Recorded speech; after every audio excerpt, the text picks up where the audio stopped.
Hey y'all, it's Kat. Welcome back to my channel. Today I have a full course What's for Dinner for you, and it is also a collaboration with Mrs. Dickinson 1910, Shaunna.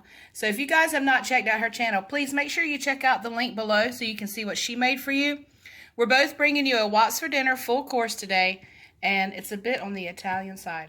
So what I've got for y'all is a black olive tapenade with roasted red peppers, an eggless carbonara, and a shortcut tiramisu. So if you like Italian, stick around. Welcome to my Southern Farming Kitchen.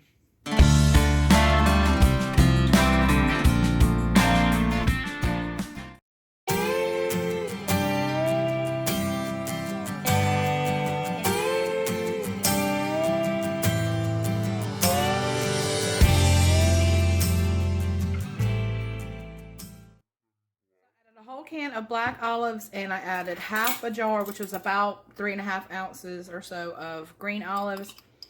And then I'm going to add 2 teaspoons of minced garlic, because it is garlicky. And then just a few tablespoons of good olive oil. Good olive oil. Any olive oil, but you know, fresh olive oil. And then I'm going to add about a teaspoon of Italian seasoning. Don't need any salt. You know, the olives are very salty, so you don't need that. And I'm just going to put my lid on my food processor.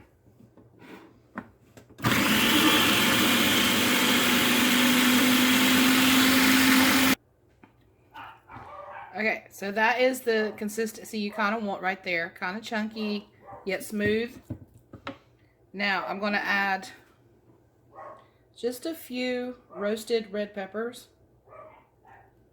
Can you hear my doggies? Sometimes they bark. You know, I used to be very adamant about not hearing them bark in the background, but they live here too. So I'm going to add about a half a jar. And this is a, it's a 12-ounce jar. So about 6 ounces or so of roasted red peppers.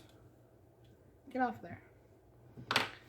I'm going to put my lid back on. I'm just going to pulse it a few times because I don't really want the peppers pulverized too bad.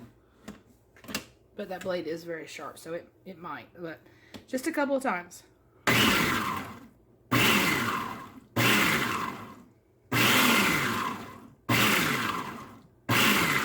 That should be good. Let's see what we got.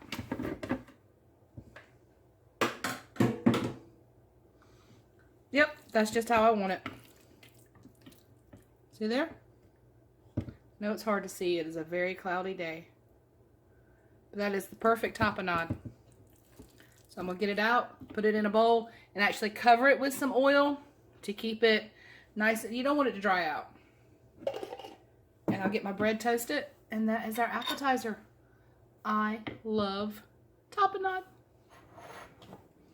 Okay, so I'm going to get it into a ramekin for serving.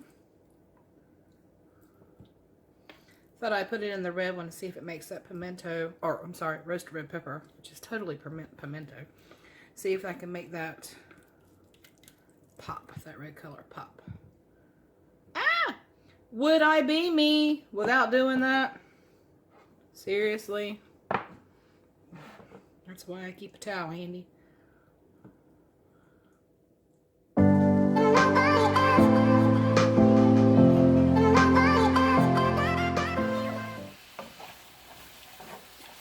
So a good carbonara starts with good bacon.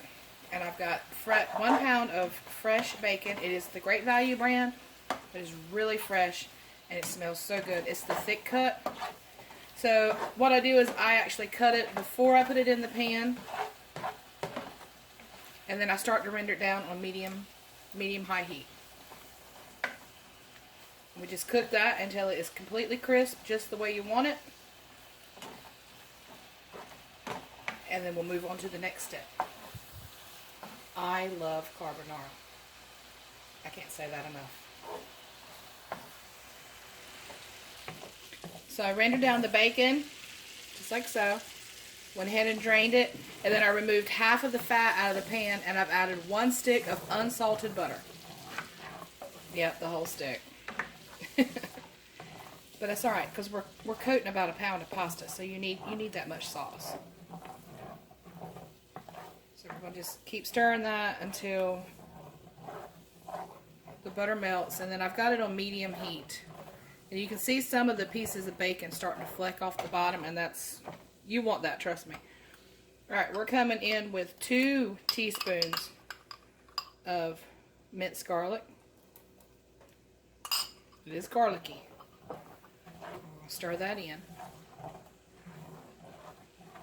Now I am not going to salt this dish because there's salt in that bacon, there's salt in the Parmesan, and I just don't want to put too much in it. If anybody wants salt on it, they can always add it to it.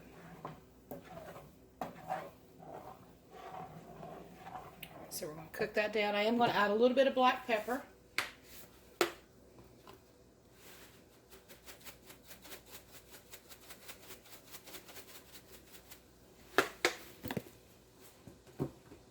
So years ago when we thought Melody had the egg allergy, I was looking for new ways to make things. And of course she ended up not having that. But carbonara, I have a weakness for carbonara. And of course, you know, it calls for egg. And I always had an issue eating the egg. I know it cooks, but still, you put it in raw, and I just, whew, I know it cooks. I just had that, you know, in the back of my mind, you know. So, I was always looking for a different way to make stuff. So I come across this and kind of tweaked it and made it my own. So, eggless carbonara with cream. Okay, so I'm going to add in about a half cup of half and half.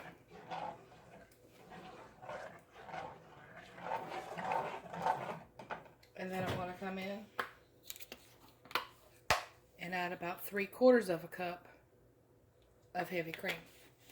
More or less to taste.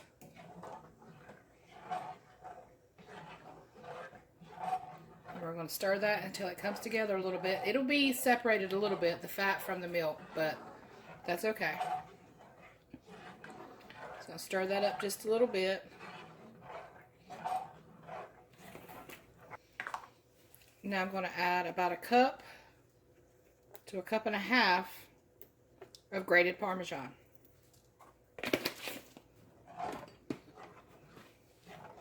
And once you add that Parmesan, it comes together and starts to resemble a sauce more. When you add that cream, and you know, the heavy cream and the half and half at first to your fat and your butter, you think, oh my goodness. But once you add the Parmesan, you really start to see a sauce come, you know, comes forth. Beautiful. Starting to thicken up, and that is absolutely gorgeous. Alright, so I'm going to add just a little bit of my bacon into the sauce. I'm going to save some of it to go on top.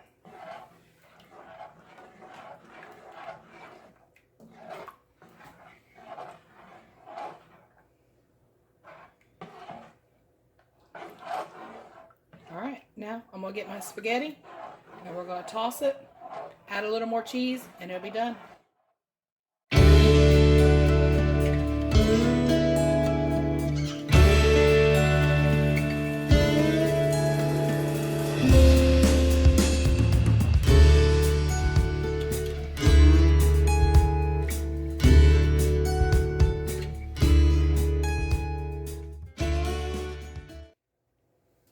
Got it all mixed together. I'm going to come in with just a few tablespoons more of the Parmesan. Just kind of mix it in a little.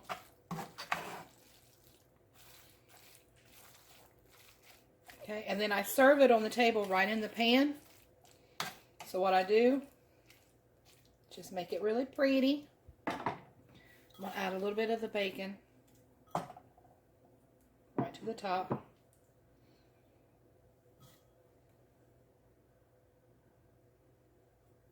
And then I've got some fresh minced parsley. And there you have it. My eggless carbonara with cream. Beautiful. You'd never really know that there wasn't egg in there. That is spot on delicious.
everybody knows that instant pudding calls for 2 cups of milk, cold milk, but, you know, I gotta kick it up a notch. I do want to add just a couple tablespoons of half and half. It does add a richness to it, but it also, you know, it kind of thins it out a little bit because I want to be able to pour it just a little bit if I can. So I'm going to add a couple tablespoons of half and half. And I am using the sugar-free Jell-O. Just kind of cut back a little bit. So we're going to add that in, just like so.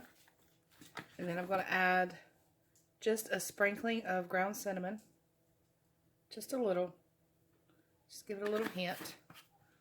And then we're going to get it mixed up, put it in a bowl, and get it chilling in the fridge. And when everything comes together, this will be ready to go.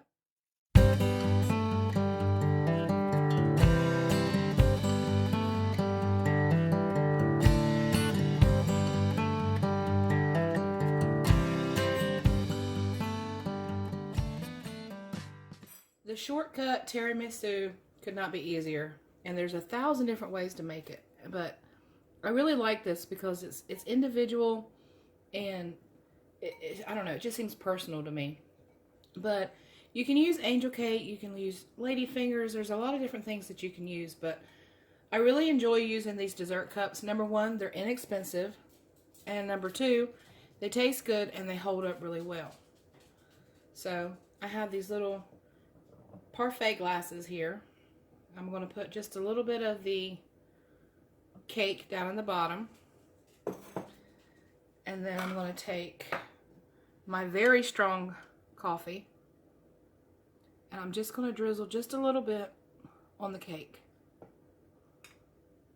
Just a little bit. And then it just soaks up that coffee. It just, oh, it's so good. Alright, now I'm going to go in with that pudding that's got the cinnamon in it.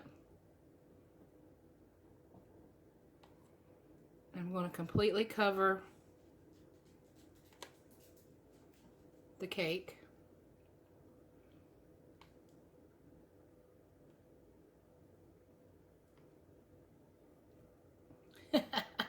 I would not be me if I didn't drop a drop on the counter. That's alright. That's not bothering me.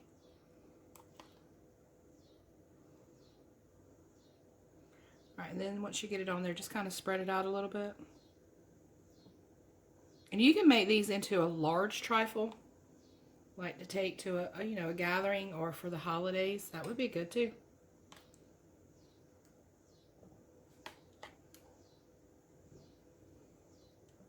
Okay, just like that.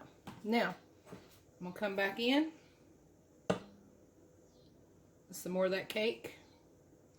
Now, y'all, I'm really cooking, and you know, I got to wipe that off. It's driving me insane. Alright. A little bit more of that here.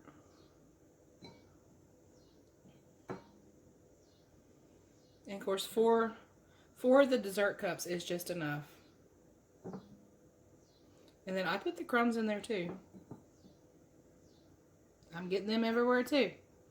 But that's alright, I guess. I have a towel. Alright, and then I'm going to come back in with a little more of that coffee.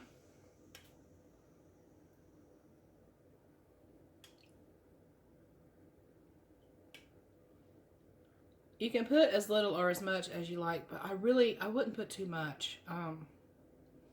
You're just looking for that hint of flavor there. Now at this point you could add whipped cream. I don't. I just prefer more pudding. But it's entirely up to you. Whipped cream would certainly make it pretty. And it would add flavor, but you don't necessarily have to have it. So 1 pack of the instant pudding and 1 of the 4 packs of the dessert cups is just really all you need. It has a lot of the flavor of the tiramisu without a lot of the time. So, like I said, it's just a shortcut recipe. And it's not a knock to the original because nothing beats an original tiramisu. Just like that. Okay, so with any chocolate and your microplane, just come over the top. Put a little bit of chocolate shaving on top. A little bit or a lot. You can do the whole block on there if you want to. That's up to you.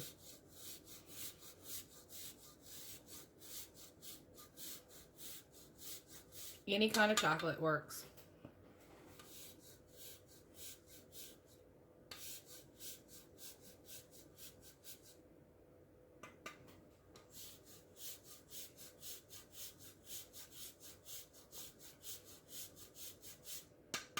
Alright, and that's all there is to it, y'all. Just shortcut tiramisu. Perfect for any time. Great flavor. The cinnamon and the coffee, you just can't beat it.